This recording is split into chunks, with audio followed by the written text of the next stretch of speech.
2024 में यानी कि नए कानून आ जाने के बाद में डीवी एक्ट केस कैसे चलेगा। तो दोस्तों इसके लिए हमें सबसे पहले डोमेस्टिक वायलेंस एक्ट के सेक्शन 12 को जानना होगा। सेक्शन 12 हमें ये बताता है कि अगर कोई भी व्यक्ति किसी भी महिला के साथ घरेलू हिंसा करता है, उसके साथ मार पिटाई करता है या फिर उसे घर में नहीं रहने दे रहा है, तो ऐसे में जो वाइफ है उसके पास ये राइट होता है कि वो डीवी एक्ट में सेक्शन 12 का केस कोर्ट में दाखिल कर सकती है। दोस्तों अगर किसी भी वाइफ को अपने लॉज के against DV act case file करना होता है तो उसमें सबसे पहले उसे डीवी एक्ट के सेक्शन 12 में एक एप्लीकेशन बनानी होती है, जिसमें वो अपने लिए मेंटेनेंस क्लेम कर सकती है, अपने चाइल्ड की कस्टडी क्लेम कर सकती है या फिर रहने के लिए रेजिडेंस यानी कि घर का भी क्लेम कर सकती है। और इसमें अगर वाइफ को अपने इन लॉज से या फिर अपने हस्बैंड से कोई भी खतरा होता है जान का या फिर उसको किसी भी तरह का अगर उनसे खतरा है, तो ऐसे में वाइफ के पास ये भी राइट होता है कि वो प्रोटेक्शन ऑर्डर भी कोर्ट से ले सकती है। तो दोस्तों अब हम देखते हैं कि डीवी एक्ट का कंप्लीट प्रोसीजर क्या होता है। दोस्तों जब भी कोई wife DV act case file करना चाहती है तो डीवी एक्ट का केस महिला कोर्ट में यानी कि एमएम के पास जाता है। दोस्तों वैसे तो ये एक क्रिमिनल केस कहलाता है, लेकिन ये क्रिमिनल केस नहीं होता है, ये सिविल केस होता है और इसका जो प्रोसीजर है यानी कि प्रक्रिया है वो भी सिविल केस की तरह ही होती है।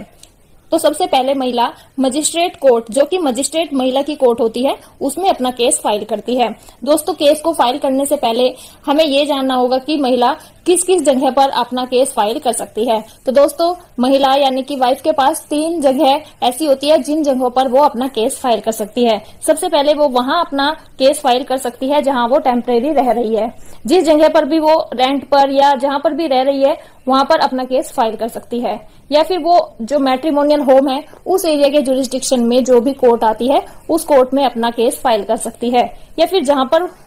महिला वर्किंग है, जिस जगह पर वो काम कर रही है उस जगह पर भी महिला अपना केस फाइल कर सकती है, या फिर जहां पर कोज ऑफ एक्शन हुआ है, जहां पर उस महिला के साथ मार पिटाई हुई है, जिस जगह पर भी उस जगह के जुरिस्डिक्शन में जो भी कोर्ट आती है वहां पर भी जो वाइफ है वो अपना केस फाइल कर सकती है। अब ये दोस्तों मैं पहले ही बता चुकी हूँ कि जो डोमेस्टिक वायलेंस का केस है वो एमएम महिला की कोर्ट में जाता है, यानी कि वहां पर मजिस्ट्रेट होते हैं और वो महिला मजिस्ट्रेट होती है, उन्हीं की कोर्ट में डीवी केस चलता है। जब भी महिला कोर्ट में अपना डीवी केस फाइल करती है उसी के साथ में एक सेक्शन 23 की एप्लीकेशन भी लगती है, जिसमें महिला के लिए इंटरिम मेंटेनेंस या जो भी वो रिलीफ चाहती है उसका इंटरिम रिलीफ उसको दिया जाता है, उसकी एप्लीकेशन लगती है। तो दोस्तों जैसे ही कोर्ट में केस फाइल होता है, केस फाइल हो जाने के बाद में जो रेस्पोंडेंट है उनको सम्मन भिजवाया जाता है, यानी कि जिसको भी महिला ने अपने केस में पार्टी बनाया होता है, कोर्ट पहले ये देखती है कि जिसको महिला ने पार्टी बनाया है वो सभी के सभी उस कॉमन मैट्रिमोनियल होम में रहते हैं या नहीं रहते हैं। अगर वो उस मैट्रिमोनियल होम में या फिर महिला के कांटेक्ट में नहीं रहते हैं तो फिर उनको सम्मन नहीं भेजा जाता है, लेकिन अगर सभी उसी मैट्रिमोनियल होम में रहते हैं तो फिर कोर्ट सभी को सम्मन भिजवा देती है। और उसके बाद फिर नेक्स्ट डेट पे जो रेस्पोंडेंट्स है, जो हस्बैंड की साइड के जो हस्बैंड है और उस हस्बैंड की साइड के लोग हैं जिनको वाइफ ने रेस्पोंडेंट बनाया है, पार्टी बनाया है, उनको कोर्ट में अपना रिप्लाई फाइल करना होता है। दोस्तों रिप्लाई फाइल करने के लिए रेस्पोंडेंट के पास 30 डेज का टाइम होता है, लेकिन अगर कभी किसी रीजन की वजह से रेस्पोंडेंट 30 डेज में अपना रिप्लाई फाइल नहीं कर पाते तो उसके लिए क्या होता है कि फिर उनको कोर्ट की तरफ से 90 डेज का भी टाइम दिया जा सकता है, लेकिन ये सिर्फ उसी कंडीशन में दिया जा सकता है जब रेस्पोंडेंट यानी कि हस्बैंड या फिर जो भी पार्टी वाइफ ने बनाई है वो कोर्ट में आकर के अपना रीजन बताए कि इस रीजन की वजह से कोर्ट में वो अपना रिप्लाई फाइल नहीं कर सकी, और कोर्ट भी उस रीजन से सेटिस्फाई हो जाए, तभी रेस्पोंडेंट को 90 डेज का टाइम दिया जाएगा। अदरवाइज रेस्पोंडेंट का राइट, जो रिप्लाई फाइल करने का राइट है, उसको क्लोज कर दिया जाएगा। तो वैसे रेस्पोंडेंट को 30 डेज में अपना रिप्लाई फाइल करना होता है, लेकिन अगर रेस्पोंडेंट कोई जेन्युइन रीजन देता है और कोर्ट उससे सेटिस्फाई हो जाती है तो फिर वो टाइम 90 डेज तक भी किया जा सकता है। जैसे ही रेस्पोंडेंट कोर्ट में आ जाते हैं उसके बाद कोर्ट दोनों पार्टी को एक बार मीडिएशन में भेजती है, जिससे कि जो दोनों के बीच में डिस्प्यूट है वो डिसॉल्व हो जाए और कोर्ट एक निर्णय पर जल्दी ही पहुंच जाए। लेकिन अगर मीडिएशन में भेजने के बाद भी दोनों पार्टीज के बीच में रिकंसिलिएशन नहीं हो पाती है, सुलह नहीं हो पाती है, तो फिर कोर्ट में केस ऐसे ही चलता है जैसे कोर्ट का प्रोसीजर होता है। अब रेस्पोंडेंट का रिप्लाई आ जाने के बाद कोर्ट दोनों पार्टीज को ऑर्डर करती है उनका इनकम एफिडेविट फाइल करने के लिए। दोस्तों, रजनीश वर्सेस नेहा की एक जजमेंट है जिसके अकॉर्डिंग हस्बैंड और वाइफ दोनों को ही कोर्ट में अपना इनकम एफिडेविट फाइल करना होता है और उसमें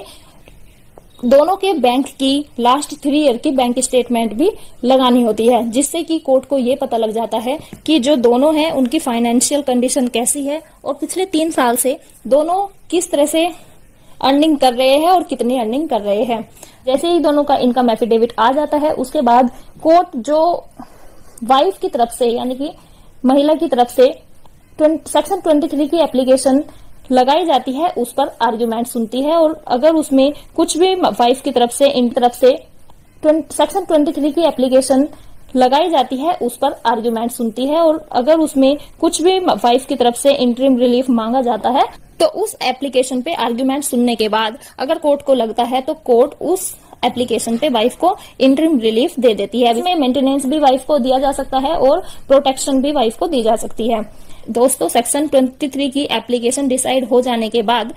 जो मैटर है वो एविडेंस की स्टेज पे आ जाता है और जो कंप्लेनेंट है यानी कि वाइफ है उसको अपना एविडेंस एफिडेविट कोर्ट में फाइल करना होता है।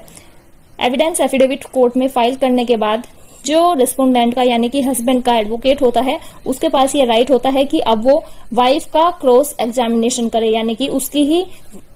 कंप्लेंट से उससे तरह तरह के क्वेश्चंस पूछे। दोस्तों, वाइफ का क्रॉस एग्जामिनेशन हो जाने के बाद में फिर जो रेस्पोंडेंट है, जो भी पार्टी वाइफ ने अपने केस में बना रखी है,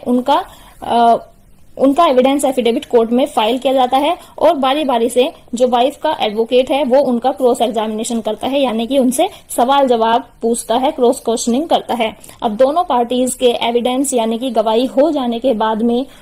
मैटर फाइनल आर्ग्यूमेंट्स के लिए लग जाता है और जो दोनों पार्टीज के वकील होते हैं वो अपने अपने क्लाइंट के फेवर में अपनी अपनी दलीलें कोर्ट में देते हैं। फाइनल आर्ग्यूमेंट हो जाने के बाद में अब मैटर ऑर्डर पर लग जाएगा और जिसमें जज साहब को जजमेंट देना होता है। जज साहब पूरा मामला सुनने के बाद में, कंप्लीट प्रोसीजर हो जाने के बाद में जो भी ऑर्डर या जजमेंट देना चाहेंगे वो टोटली जज पे डिपेंड करता है कि पूरा मैटर जानने के बाद कोर्ट क्या जजमेंट देती है। इसमें कोर्ट मेंटेनेंस का ऑर्डर भी वाइफ के लिए कर सकती है, शेयरिंग हाउस का भी कर सकती है और जो कस्टडी का मैटर होता है उसमें बच्चे को उसमें वाइफ को कस्टडी भी दे सकती है। तो